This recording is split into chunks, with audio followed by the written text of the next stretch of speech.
Очередной русский попытался исказить и наплевать на историю народа Саха. Блогер Дмитрий Морозов заявил на всю свою 300-тысячную аудиторию, что якутский нож– это якобы такая себе пародия на японский нож, а сами Саха– такие себе охотники и снайпера. То ли дело русские девчонки, нагло заявляет Морозов. Не существует каких-либо такого рода якутских ножей, которые, как у нас говорят, что это народный якутский нож и так далее.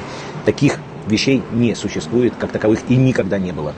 Дело в том, что у нас повелось в последнее время, очень сильно развивается тема по поводу якутов, каких-то там особенных каких-то снайперов во время Великой Отечественной войны, которые там спасли там половину страны нашей, про каких-то суперохотников, про каких-то еще что-то. Так вот, я хочу сказать, что ничего подобного фактически не было. Якутские снайпера были единицы, буквально единицы там на пальцах руки посчитать. А вот русских снайперов, тем более девчонок, было очень много. И многие девчонки, русские девчонки, стреляли гораздо лучше, чем якутские снайпера. Морозов удалил это видео, когда якутяне в комментариях ему прямо сказали: «Ты несешь ничем не подтвержденный шовинистический бред».